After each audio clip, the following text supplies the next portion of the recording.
Today, we are taking what might be the ultimate shortcut to eloquence, to leadership, and really to critical thinking. We are. We're bypassing all of the latest self-help gurus and going straight to the source, Marcus Tullius Cicero. And this deep dive, it's basically a personalized coaching session built entirely from his blueprint for public life. That's right. Our mission here is to extract Cicero's ultimate playbook for effective discourse. We're drawing mainly from the Orator, but we're weaving in his other observations on virtue and practice. And this isn't just about learning how to construct a nice sentence, is it? Not at all. We are learning how to be genuinely persuasive, how to lead ethically, and I think most importantly, how to dissect modern communication so thoroughly that you can instantly separate, wise persuasion from just rhetorical spin. Or what he called sophistry. Exactly. Sophistry. And that really is the engine that drives this whole conversation. I mean, Cicero lived in a world where these technical speaking manuals were popping up everywhere, but real wisdom felt like it was dwindling. Right. He saw this profound dilemma, this schism in public life that he just kept coming back to, the split between the tongue and the brain. The tongue and the brain. Precisely. He described it, speaking through the character of Crassus in the Orator, as a rupture that was absurd, harmful, and reprehensible. Wow. Strong words. Very. On one side, you have his ideal orator, the truly good person speaking well, who brings together knowledge, virtue, and skill. And on the other? The other side is the clever technician, the sophist. This is the person who has all the technical polish, all the flair, but none of the principle, none of the deep knowledge. They are, as he says, masters of the hollow sound. So our deep dive today is really your modern guide. It's a guide to public discourse, to leadership, and to spotting those dark arts of manipulation, whether you see them in a high-stakes legal argument, a corporate meeting, or, a political debate. The goal is to make sure your tongue is always connected to a well-informed ethical brain. Okay, so let's unpack that core belief. Cicero, and especially Crassus, he insists again and again that the orator has to master fields outside of rhetoric. Philosophy, law, history.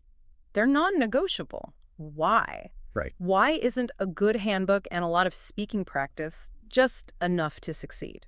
It all comes down to what he calls the imperative of deep knowledge. For Cicero, eloquence that's based on ignorance is it's intellectually dishonest, and frankly, it's just not effective in the long run. So it'll fail eventually. It has to. Crassus states it flatly. He says, without knowledge, even the most beautiful speech is nothing more than a hollow sound of even the best and most distinguished words. That phrase again. It's so powerful. If you don't fully grasp the thing you're talking about, its history, its implications, its moral weight, then your speech is structurally empty. It doesn't matter how elegant your metaphors are. It's like a beautifully painted house with no foundation. Perfect analogy.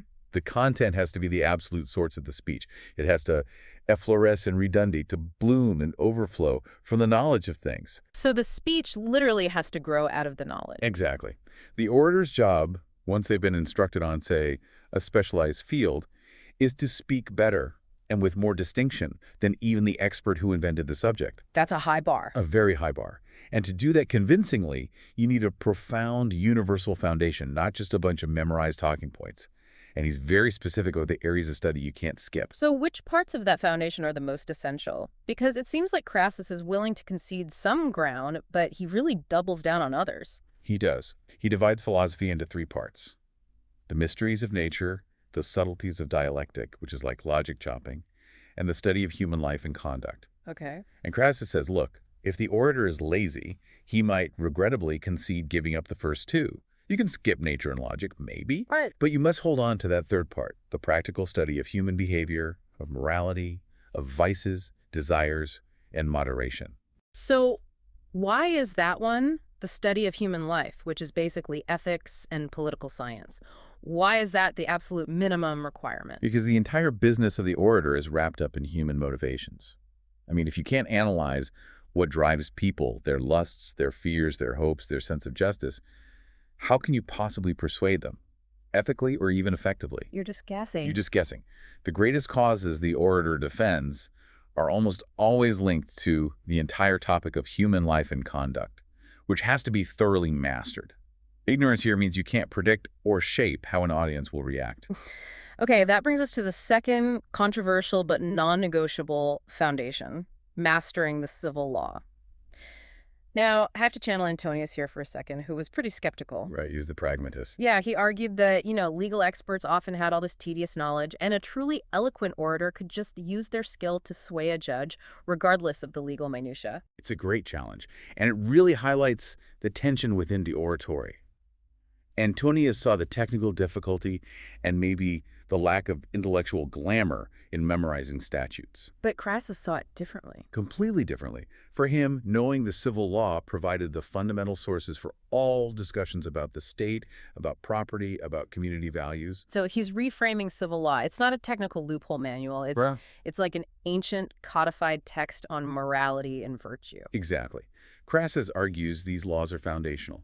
He says they show us that what is honorable is especially to be pursued. They punish vice, they reward virtue. They teach us to subdue our lusts, to hold in check all our desires, and to protect our own property. These are huge moral and social anchors. Indispensable anchors. If an orator doesn't understand the origins and the spirit of the law, they're just left arguing on technicalities alone. And that in itself is a sophist tactic, isn't it? Clinging to the letter of the law while completely ignoring the spirit of justice. Absolutely.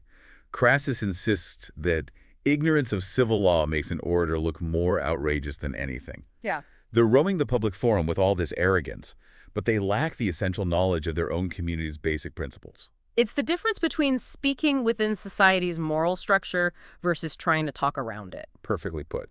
And this whole philosophical and legal mandate brings us right back to that core conflict, the sophist as the split personality. Where did Cicero say this destructive rupture between skill and wisdom actually began? He traces it all the way back to Socrates. Really? Socrates? Yeah. Before Socrates, he says, the great Greek figures practiced philosophy and eloquence under the same name. Wisdom, people like Themistocles and Pericles, they excelled in both strategic action and persuasive speech. There was no need to separate knowing what to do from knowing how to explain it. It was all one thing. It was one integrated skill. Then came Socrates, who, in Cicero's view, sort of unintentionally broke the system. He says Socrates was the one who intentionally split apart the knowledge of forming wise opinions and of speaking with distinction. By separating teachers of thinking, the philosophers, from teachers of speaking, the rhetoricians, he created this historical chasm. And that's where the trouble starts. That's the origin of the danger. The rhetoricians became focused on dazzling technique, often without wisdom, and the philosophers focused on wisdom, often without any ability to influence the public square. Which leads us to the ultimate danger, what he calls the moral requirement. If supreme eloquence is this powerful, if it can sway judges, governments, mobs, it must be joined with moral qualities. This is the moment that gives us that famous, absolutely devastating illustration, which he draws from Plato. The image of giving weapons to a madman. Exactly. And I think we need to linger on that for a second because it is just chillingly relevant today. Think about it this way. Rhetoric eloquence, the ability to communicate clearly, with emotional resonance, persuasively. It's a force multiplier. It is a weapon. So if a leader, a CEO, a political figure, if they possess that weapon, but they lack the moral compass, the deep knowledge of justice, and that study of human conduct that Cicero insists upon, they have been given the means to inflict tremendous harm.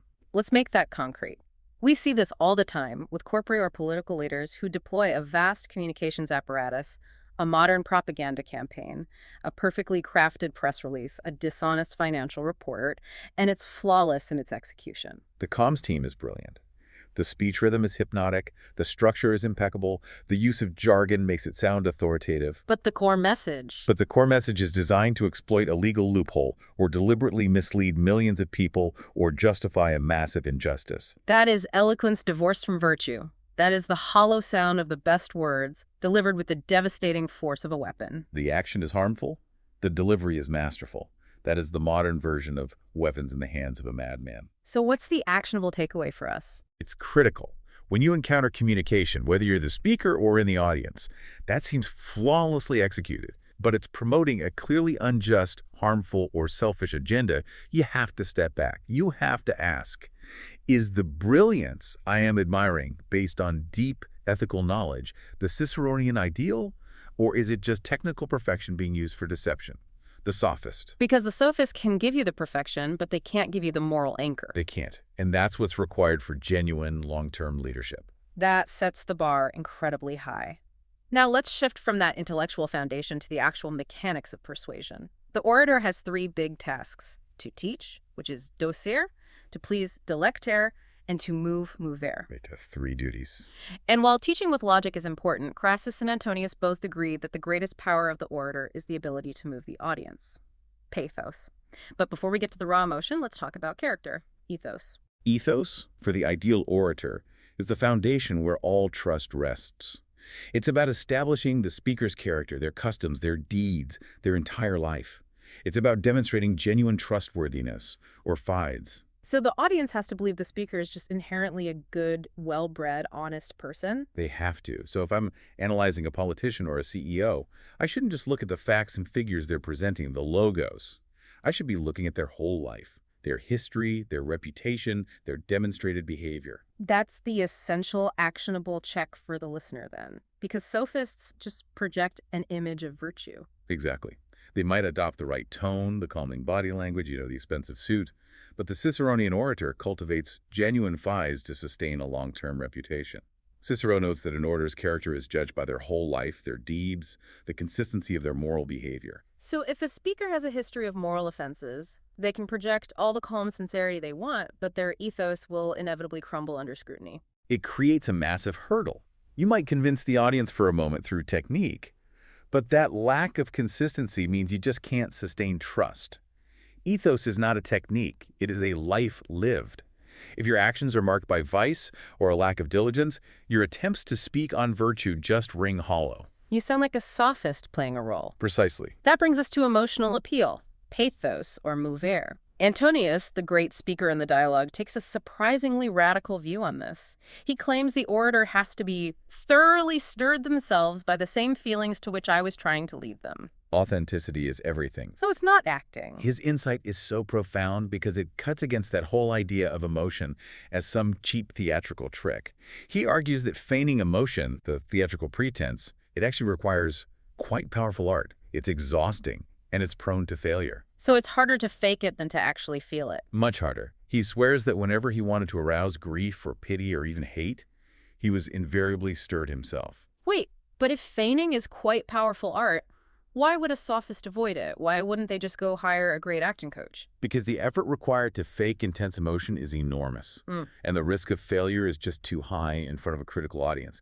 The audience can spot the slightest inconsistency. Ah, okay. If you're genuinely moved, your delivery, your voice, your posture, your facial expression, it all follows naturally. If you're faking it, the pieces rarely align perfectly. That fits perfectly with Cicero's focus on delivery. He describes delivery as being wholly a matter of the soul, and the face is the image of the soul, reflected intensely in the eyes. Exactly. If the eyes and face don't reflect the internal feelings, the audience won't buy it. Cicero describes a poor speaker as an actor with his back turned, if he fixed his eyes on one spot while speaking. The sophist's feigned emotion would just break down under that kind of scrutiny. It has to, because true emotion has to flow from the soul, not from some rehearsed gesture. So let's talk about how the sophist often uses pathos, the dark arts of manipulation. Cicero spends a lot of time on the manipulation of envy, which is still one of the most powerful and persistent emotions today. Oh, for sure. The sophist knows that people are instinctively envious of rivals who achieve great success, especially if they started out as equals or even inferiors. And the tactic is simple. Simple and devastating. When you're attacking a rival, you just assert that their advantages have not been acquired by virtue or that they're the result of vice and wrongdoing. It's character assassination by insinuation. You shift the focus from the rival's achievement to their perceived moral flaw, and that justifies the audience's resentment. It's pure projection of malice dressed up as concern for justice. Now compare that to the Ciceronian, the ethical alternative. Which is designed to do what? It's designed to allay envy in the speaker's own character. The virtuous orator maintains that any success they've had was acquired at the cost of great labor and great risks, and critically that the goal wasn't personal gain but for the benefit of others. So if you're seen as having won some glory, you have to immediately renounce it or frame it as an unwelcome side effect of your duty. You minimize your success by maximizing the hardship and the community benefit. Yes. Let's create a concrete modern illustration of this. Imagine two political figures responding to accusations of elite privilege after a successful election. Okay, the sophist figure goes on the attack immediately. They launch a viral social media campaign suggesting the rival's successful fundraising was due to crony corruption and exploiting loopholes. The language is polished, the rhythm is catchy, but the goal is purely to excite envy and suspicion. It's designed to go viral based on resentment. Now, the Ciceronian figure facing similar attacks, what do? They don't counterattack the opponent's virtue. Instead, they publish a detailed, honest account of their campaign. They emphasize the years of great labor and great risks, the grassroots organizing, the near failures. And they frame their success not as a personal victory, but as a necessary means to achieve a specific legislative goal for the benefit of others. And the long-term advantage here is obvious. The sophist might get a temporary win by stirring up emotion. But the Ciceronian maintains that vital finds, that trust, because their presentation of hardship and virtue aligns with the ideal character the audience wants to believe in.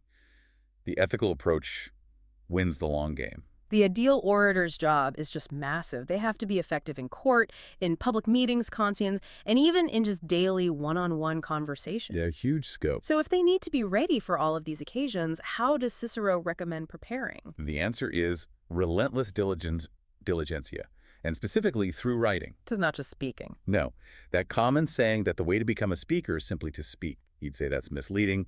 The orator must write long and write much.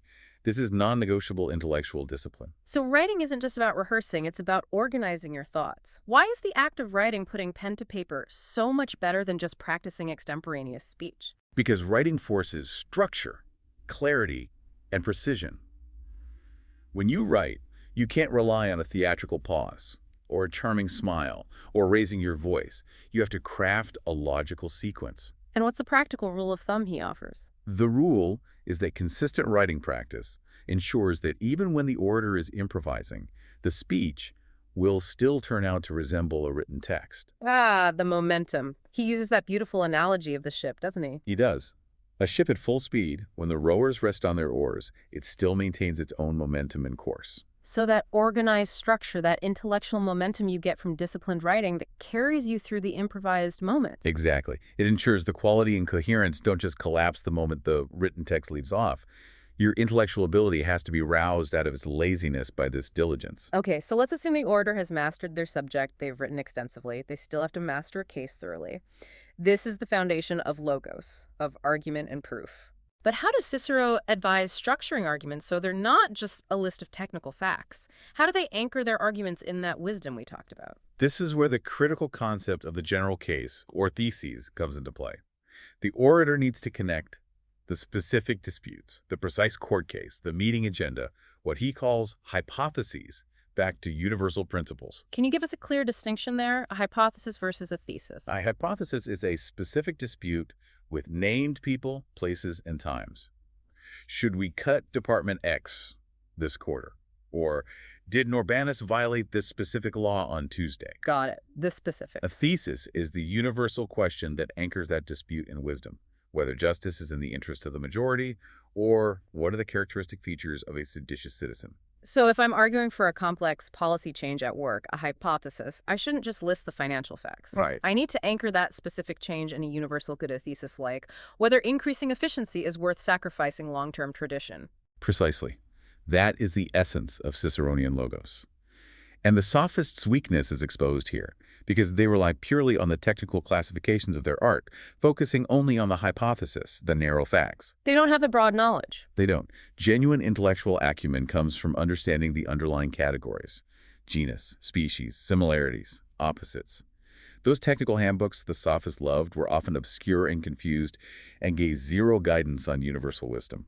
So if the sophist is just relying on their handbook and a list of facts, they get lost the moment the audience or the judge shifts the discussion to the underlying moral or philosophical question. They can't sustain the argument because they lack the deep knowledge required to connect the facts to honor or duty or vice. Which brings us to a specific, highly actionable framework, the case anchor. Okay, how do we apply the case anchor to elevate an argument from a mere fact list to a foundation of wisdom? You have to anchor the argument by finding its seat in the universal commonplaces.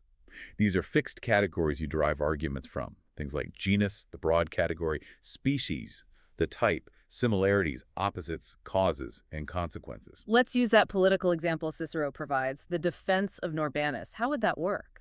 So if you're defending a politician named Norbanus against a specific accusation, that's the hypothesis. You don't start with Norbanus's specific actions on Tuesday. You start bigger. Much bigger. Yeah. You anchor the defense in the genus, the fundamental category, and the thesis. You'd say, if magistrates ought to be subservient to the power of the Roman people, why do you accuse Norbanus, whose tribunate complied with the wishes of the community? Wow. Okay, so you've completely bypassed the technical details and you've legitimized the action by connecting it to a massive, undeniable premise, the sovereignty of the Roman people. Exactly.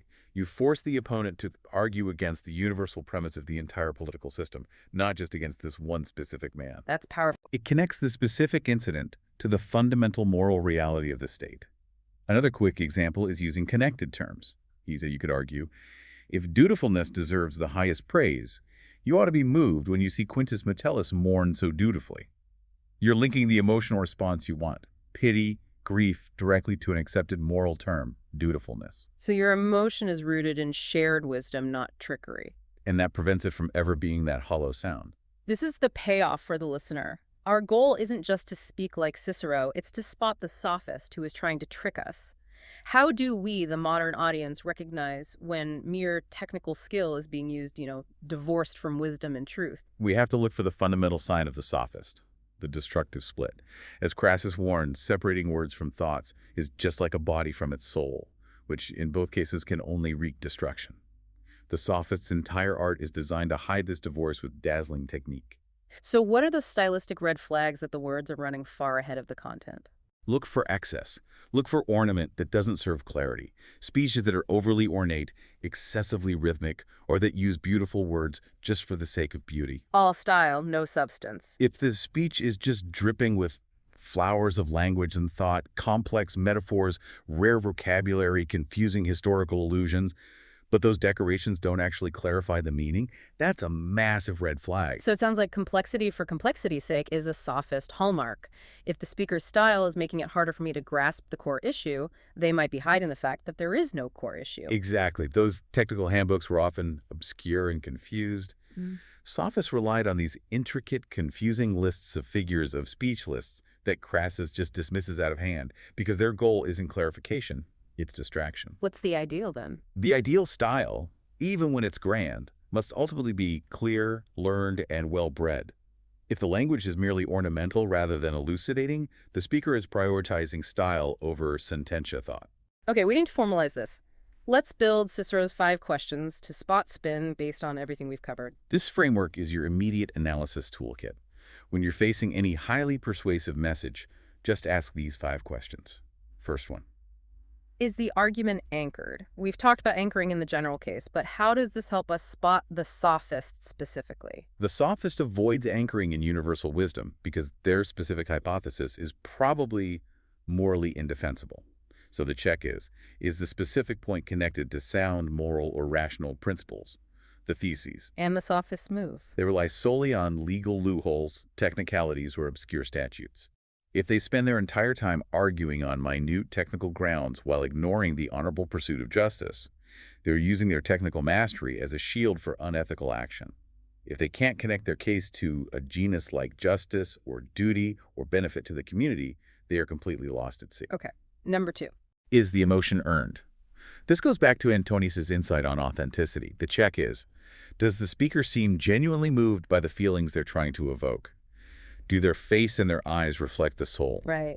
And I see speakers today leap into outrage in their first 30 seconds. And that is the sophist's tell. The performance is theatrical, it's forced, it's sudden. Cicero warns against leaping quickly into forceful speaking. Why? Because emotional appeals, unlike logical arguments, can't be established instantly. They require a long, varied, and rich speech to really upset an audience's emotions. A sudden, unearned leap or a rehearsed intro that isn't internally joined to the rest of the body that suggests performance, not conviction. So it should be a slow burn. A slow, persistent current, not a sudden theatrical flood. Okay, number 3. Is the character consistent? This is ethos. It's not just about what the speaker says right now, but what they have done throughout their life. Correct. The check is, does the speaker's projected character, their ethos, align with their actual reputation, their deeds, and their life?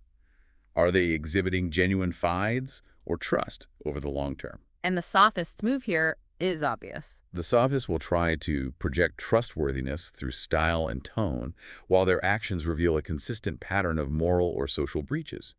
If they preach sacrifice but live extravagantly, the inconsistency just exposes the theatricality of their communication. Okay, number 4. Is the language hollow? I think this is the hardest one for a non-expert audience to spot because fluency can mask emptiness so effectively. What does a hollow sentence sound like? It sounds beautiful, but means nothing when you try to actually parse it. The check is, does the speaker's fluency just cover a lack of substance? If you stripped away the elaborate thunders of speech, the abstract metaphors, the complex sentences, is there any core knowledge or deep thought left? And the sophist's move. They prioritize style over sententia thought. A hollow sentence is often rhythmic and highly ornamented, designed to impress your ear, but if you try to paraphrase it, it just dissolves into jargon or meaningless abstraction. Look for weak verbs or nouns that sound important but refer to concepts the speaker never actually defined. All right, and the final question, number 5. What is the aim? This is the ultimate ethical check. Why is the speaker saying this? Is the goal truth-seeking, clarity, and the honorable management of the dispute? Is the orator trying to elevate the audience's understanding? Or is the goal just to win at all costs, regardless of the truth? Exactly, the sophist's move. The goal is purely to upset the juror's emotions by stimulating negative feelings like envy, hate, or fear. If the orator spends more time minimizing a rival's success with insinuations of vice than arguing for the truth of their own cause, or if they rely exclusively on fear to force compliance, the aim is manipulative, not persuasive in the Ciceronian sense. That is a phenomenal toolkit. Let's put this whole framework to the test with our final thought experiment. Drafting a controversial corporate memo announcing layoffs. Okay, let's look at the two versions. First, the sophist version. This memo focuses relentlessly on legal safety. It uses complex, technical, rhythmic language to confuse the reader. And it might exploit the residual fear of job loss in the remaining employees. That's the pathos, to justify unfair treatment of the people being cut. The language would be super abstract with no reference to those theses of honor or community. It might use phrases like, What? Something like, in order to ensure maximum fiduciary efficiency, the organizational genus must engage in strategic resource distribution across all redundant operational modalities to maximize Q3 shareholder value. that's pure obfuscation. It's using impressive jargon to create a hollow sound, and it's designed to prevent anyone from pinpointing the moral responsibility or the human cost.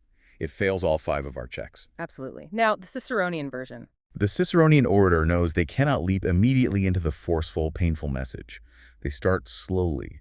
They use clear, lucid explanation logos. They anchor the decision in the greater good, say, the long-term survival of the wider organization, which is an honorable thesis, and they explain why the action is regrettable but necessary. And what about the emotion? They have to acknowledge the audience's inevitable pain and seem thoroughly stirred themselves by the negative feelings they are causing. That's real pathos. They use simple, direct language because the goal isn't to impress, it's to clarify and manage the crisis with integrity. They're prioritizing finades, trustworthiness, even when delivering terrible news. So the sophist uses rhetoric to hide the truth and save face. But the Ciceronian uses rhetoric to convey difficult truth honorably, trusting that their consistent character and clarity will carry the day. What a transformative deep dive into the blueprint of the ideal orator. We started with Cicero's core complaint about that destructive split between the tongue and the brain, and we leave with a comprehensive roadmap. And the essence of his lesson is just timeless. Eloquence without comprehensive wisdom is a dangerous weapon in the hands of a madman. And conversely, wisdom coupled with eloquence is the supreme force in human affairs. The true orator is great, not because they are merely brilliant speakers, but because they are grounded in that comprehensive knowledge and virtue. They've cultivated philosophical insight into human nature, legal knowledge, and a genuine, consistent character. They aren't just technical experts reciting rules from a handbook. They're speaking from a lifetime of moral and intellectual cultivation. Right. Even when they're discussing something highly technical, their broad philosophical background allows them to place the facts into a context of human conduct and public welfare, which is why they will always surpass the clever technician in leadership and persuasion. It really forces us to confront the reality that the split between the tongue and the brain, the narrow technical specialist versus the wise generalist, is still the defining challenge of modern discourse. It is. We often reward cleverness, narrow specialization, viral communication tactics. But what price are we paying for elevating that cleverness over comprehensive ethical wisdom in our own leadership and our own communication? It makes you fundamentally reconsider your intellectual priorities. Are you only reading the technical manuals for your profession, or are you dedicating time to the history, the philosophy, and the law that anchors your profession in a moral reality and in those universal commonplaces? What are you reading today that ensures your tongue is never divorced from your brain? That ultimately is Cicero's challenge to every single person who seeks to speak or to lead. Go seek out the wisdom, and the ethical, powerful eloquence will follow.